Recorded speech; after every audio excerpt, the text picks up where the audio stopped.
Conte merveilleux, Jacob et Wilhelm Grimm, tome 1.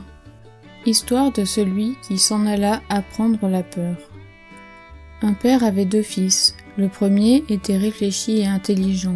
Il savait se tirer de toute aventure. Le cadet, en revanche, était sot, incapable de comprendre et d'apprendre. Quand les gens le voyaient, ils disaient « Avec lui, son père n'a pas fini d'en voir ». Quand il y avait quelque chose à faire, c'était toujours à l'aîné que revenait la tâche, et si son père lui demandait d'aller chercher quelque chose, le soir ou même la nuit, et qu'il fallait passer par le cimetière ou quelque autre lieu terrifiant, il répondait « Oh non mon père, je n'irai pas, j'ai peur », car il avait effectivement peur. Quand, à la veillée, on racontait des histoires à donner la chair de poule, ceux qui les entendaient disaient parfois « Ça me donne le frisson ». Le plus jeune des fils, lui, assis dans son coin, écoutait et n'arrivait pas à comprendre ce qu'il voulait dire. Ils disent toujours « ça me donne la chair de poule, ça me fait frissonner, moi jamais ». Voilà encore une chose à laquelle je ne comprends rien. Il arriva qu'un jour son père lui dit « Écoute voir, toi là dans ton coin, tu deviens grand et fort, et il est temps que tu apprennes à gagner ton pain. Tu vois comme ton frère se donne du mal. » « Eh père, répondit-il, j'apprendrais bien volontiers, si c'était possible. Je voudrais apprendre à frissonner, c'est une chose que j'ignore totalement. » Lorsqu'il entendit ces mots, l'aîné des fils songea « Seigneur Dieu, quel crétin que mon frère, il ne fera jamais rien de sa vie. » Le père réfléchit et dit « Tu apprendras bien un jour à avoir peur, mais ce n'est pas comme ça que tu gagneras ton pain. » Peu de temps après, le bedeau vint en visite à la maison. Le père lui conta sa peine et lui expliqua combien son fils était peu doué en toutes choses. Pensez voir, quand je lui ai demandé comment il ferait pour gagner son pain, il a dit qu'il voulait apprendre à frissonner. « Si ce n'est que ça, répondit le bedeau, je le lui apprendrai, confiez-le-moi. » Le père était content, il se disait, on va le dégourdir un peu. Le bedeau l'amena donc chez lui et lui confia la tâche de sonner les cloches. Au bout de quelque temps, son maître le réveilla à minuit et lui demanda de se lever et de monter au clocher pour carillonner. « Tu vas voir ce que c'est d'avoir peur, songeait-il. » Il quitta secrètement la maison, et quand le garçon fut arrivé en haut du clocher, comme il s'apprêtait à saisir les cordes, il vit dans l'escalier en dessous de lui une forme toute blanche. « Qui va là » cria-t-il. L'apparition ne répondit pas, ne bougea pas. « Réponds » cria le jeune homme, « ou bien décampe, tu n'as rien à faire ici. » Le bedeau ne bougeait toujours pas. Il voulait que le jeune homme le prît pour un fantôme. Pour la 2e fois, celui-ci cria « Que viens-tu faire ici? Parle si tu es honnête homme. Sinon, je te jette au bas de l'escalier. » Le bedeau pensa « Il n'en fera rien. » Il ne répondit pas et resta sans bouger, comme s'il était de pierre. Alors le garçon l'avertit pour la 3e fois, et comme le fantôme ne répondait toujours pas, il prit son élan et le précipita dans l'escalier. L'apparition dégringola d'une dizaine de marches et resta là, allongé. Le garçon fit sonner les cloches, rentra à la maison, se coucha sans souffler mot et s'endormit. La femme du bedeau attendit longtemps son mari, mais il ne revenait pas. Finalement, elle prit peur, réveilla le jeune homme et lui demanda « Sais-tu où est resté mon mari? Il est monté avant toi au clocher. »« Non, répondit-il, je ne sais pas. » Mais il y avait quelqu'un dans l'escalier, et comme cette personne ne répondait pas à mes questions et ne voulait pas s'en aller, je l'ai prise pour un coquin et l'ai jetée au bas du clocher. Allez-y, vous verrez bien si c'était votre mari, je le regretterai. La femme s'enfuit en courant et découvrit son mari gémissant dans un coin, une jambe cassée. Elle le ramena à la maison, puis se rendit en poussant des cris chez le père du jeune homme. « Votre garçon a fait des malheurs, lui dit-elle. Il a jeté mon mari au bas de l'escalier où il s'est cassé une jambe. Débarrassez notre maison de ce vaurien. » Le père était bien inquiet. Il alla chercher son fils et lui dit « Quelles sont ces façons, mécréant? C'est le diable qui te les inspire ?»« Écoutez-moi, père, répondit-il, je suis totalement innocent. Il se tenait là dans la nuit comme quelqu'un qui médite un mauvais coup. Je ne savais pas qui c'était, et par 3 fois je lui ai demandé de répondre ou de partir. « Ah, dit le père, tu ne me feras que des misères, disparais. »« Volontiers, père, attendez seulement qu'il fasse jour, je voyagerai pour apprendre à frissonner. Comme ça, je saurai au moins faire quelque chose pour gagner mon pain. »« Apprends ce que tu veux, dit le père, ça m'est égal. Voici 50 talents, va par le monde et surtout ne dis à personne d'où tu viens et qui est ton père. » Qu'il en soit fait selon votre volonté, père. Si c'est là tout ce que vous exigez, je m'y tiendrai sans peine. » Quand vint le jour, le jeune homme empocha les 50 talents et prit la route en se disant « Si seulement j'avais peur, si seulement je frissonnais. » Arrive un homme qui entend les paroles que ce garçon se disait à lui-même. Un peu plus loin, à un endroit où on apercevait des gibets, il lui dit « Tu vois cet arbre ?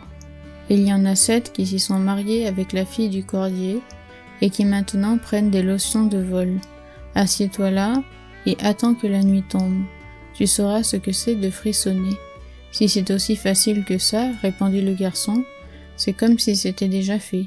Si j'apprends si vite à frissonner, je te donnerai mes 50 talents.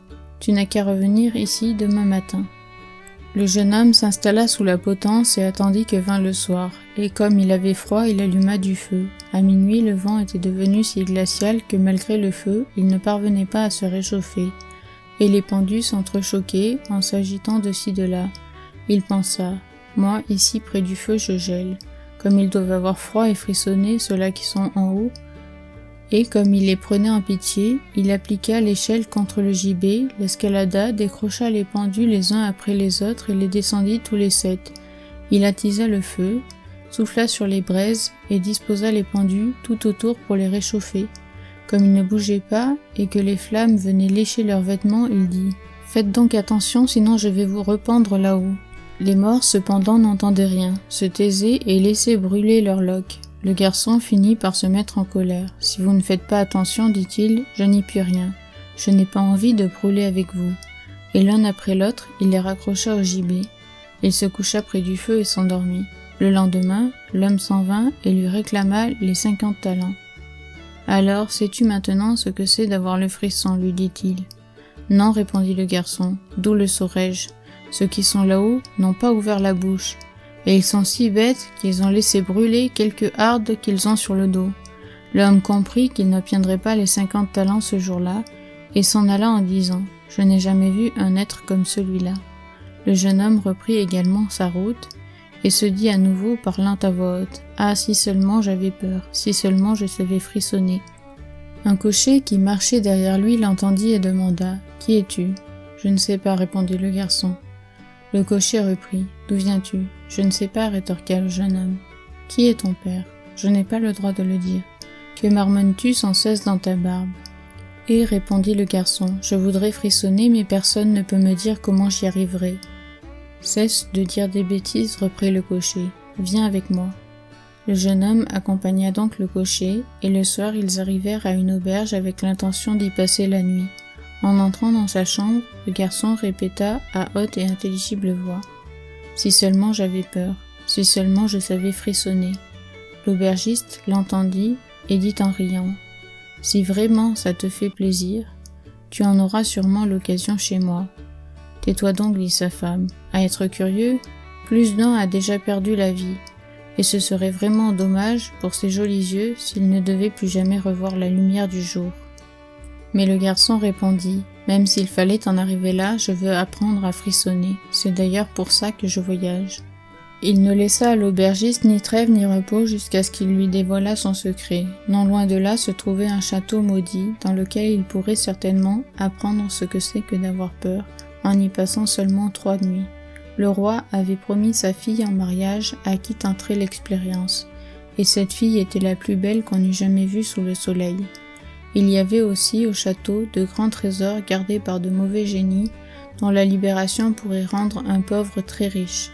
Bien des gens étaient déjà entrés au château, mais personne n'en était jamais ressorti.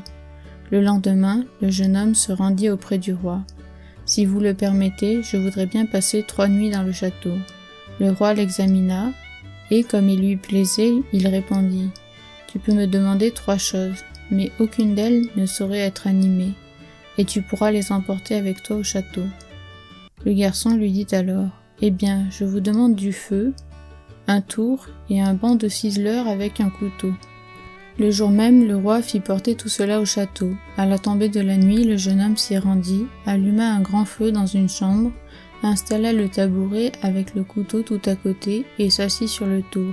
« Ah, si seulement je pouvais frissonner, dit-il.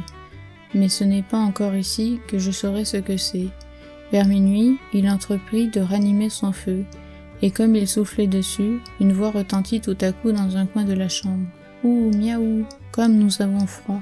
« Bande de fous !» s'écria-t-il. « Pourquoi hurlez-vous comme ça? Si vous avez froid, venez ici, asseyez-vous près du feu et réchauffez-vous. » À peine eut-il prononcé ces paroles que deux gros chats noirs, d'un bond formidable, sautèrent vers lui et s'installèrent de part et d'autre du garçon en le regardant d'un air sauvage avec leurs yeux de braise. Quelque temps après, s'étant réchauffés, ils dirent « Si nous jouions aux cartes, camarades !»« Pourquoi pas ?» répondit-il, « mais montrez-moi d'abord vos pattes. » Les chats sortirent leurs griffes. « Oh là, dit-il, que vos ongles sont longs. Attendez, il faut d'abord que je vous les coupe. » Il les prit par la peau du dos, les posa sur l'étau et leur y coinça les pattes. « J'ai vu vos doigts, dit-il. J'en ai perdu l'envie de jouer aux cartes. » Il les tua et les jeta par la fenêtre dans l'eau d'un étang. À peine s'en était-il ainsi débarrassé que de tous les coins et recoins sortirent des chats et des chiens tout noirs, tirant des chaînes rougies au feu. Il y en avait tant et tant qu'ils ne pouvaient leur échapper. Ils criaient affreusement, dispersaient des brandons du foyer, piétinaient le feu, essayaient de l'éteindre. Tranquillement, le garçon les regarda faire un moment. Quand il en eut assez, il prit le couteau de ciseleur et dit « Déguerpissez, canaille !» et il se mit à leur taper dessus. Une partie des assaillants s'enfuit. Il tua les autres et les jeta dans l'étang. Puis il revint près du feu, le ranima en soufflant sur les braises et se réchauffa. Bientôt, il sentit ses yeux se fermer et eut envie de dormir. Il regarda autour de lui et vit un grand lit dans un coin. « Voilà ce qu'il me faut, dit-il. » Et il se coucha. Comme il allait s'endormir, le lit se mit de lui-même à se déplacer et à se promener par tout le château. « Très bien, dit-il, plus vite. » Le lit partit de rechef, comme si une demi-douzaine de chevaux y étaient attelés, passant les portes, montant et descendant les escaliers. Et tout à coup, il versa sans dessus-dessous, et hop, le garçon se retrouva par terre, avec comme une montagne par-dessus lui. Il se débarrassa des couvertures et des oreillers, se faufila de dessous le lit et dit « Que ceux qui veulent se promener se promènent. » Et il se coucha auprès du feu et dormit jusqu'au matin. Le lendemain, le roi s'en vint au château. Quand il vit le garçon étendu sur le sol, il pensa que les fantômes l'avaient tué. Il murmura « Quel dommage pour un si bel homme !» Le garçon l'entendit, se leva et dit « Je n'en suis pas encore là. » Le roi s'étonna, se réjouit et lui demanda comment les choses s'étaient passées. « Très bien, voilà une nuit d'écoulée. Les autres se passeront bien aussi. » Quand il arriva chez l'aubergiste, celui-ci ouvrit de grands yeux. « Je n'aurais jamais pensé, dit-il, que je te reverrais vivant. As-tu enfin appris à frissonner ?»« Non, répondit-il, tout reste sans effet. Si seulement quelqu'un pouvait me dire comment faire. » Pour la deuxième nuit, il se rendit à nouveau au château, s'assit près du feu et reprit sa vieille chanson. « Ah, si seulement je pouvais frissonner !» À minuit, on entendit des bruits étranges, d'abord doucement, puis toujours plus fort, puis après un court silence, un grand cri. Et la moitié d'un homme, arrivant par la cheminée, tomba devant lui. « Oh là !» cria-t-il, « il en manque une moitié, cela ne suffit pas comme ça. » Le vacarme reprit. On tempêtait, on criait, et la seconde moitié tomba à son tour de la cheminée. « Attendez le garçon, je vais d'abord ranimer le feu pour toi. » Quand il l'eut fait, il regarda à nouveau autour de lui. Les deux moitiés s'étaient rassemblées, et un homme d'affreuse mine s'était assis à la place qu'occupait le jeune homme auparavant. « Ce n'est pas ce que nous avions convenu, dit-il. Ce tour est à moi. » L'homme voulut l'empêcher de s'y asseoir, mais il ne s'en laissa pas compter. Il le repoussa avec violence et reprit sa place. Beaucoup d'autres hommes se mirent alors à dégringoler de la cheminée les uns après les autres, et ils apportaient 9 tibias et 9 têtes de mort avec lesquelles ils se mirent à jouer aux quilles. Le garçon eut envie d'en faire autant. « Dites, pourrais-je jouer aussi ? » ?»« Oui, si tu as de l'argent, j'en ai bien assez, répondit-il, mais vos boules ne sont pas rondes. » Il prit les têtes de mort, s'installa à son tour et en fit de vraies boules. « Comme ça, elles rouleront mieux, dit-il. En avant, on va rire. » Il joua et perdit un peu de son argent. Quand sonna une heure, tout avait disparu. Au matin, le roi vint au renseignement. « Que t'est-il arrivé cette fois ?» demanda-t-il. « J'ai joué aux quilles, répondit le garçon, et j'ai perdu quelques deniers. »« Tu n'as donc pas eu peur ?»« Et non, dit-il, je me suis amusé. Si seulement je savais frissonner. » La troisième nuit, il s'assit à nouveau sur son tour et dit tristement « Si seulement je pouvais frissonner. Quand il commença à se faire tard, 6 hommes immenses entrèrent dans la pièce portant un cercueil. « Hi hi hi, dit le garçon, voilà sûrement mon petit cousin qui est mort il y a quelques jours seulement. » Du doigt, il fit signe au cercueil et s'écria « Viens, petit cousin, viens !» Les hommes posèrent la bière sur le sol. Il s'en approcha et souleva le couvercle. Un mort y était allongé. Il lui toucha le visage, il était froid comme de la glace. « Attends, dit-il, je vais te réchauffer un peu. » Il alla près du feu, s'y réchauffa la main et la posa sur la figure du mort.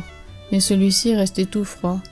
Alors il le sortit du cercueil, s'assit près du feu, l'installa sur ses genoux en lui frictionnant les bras pour rétablir la circulation du sang.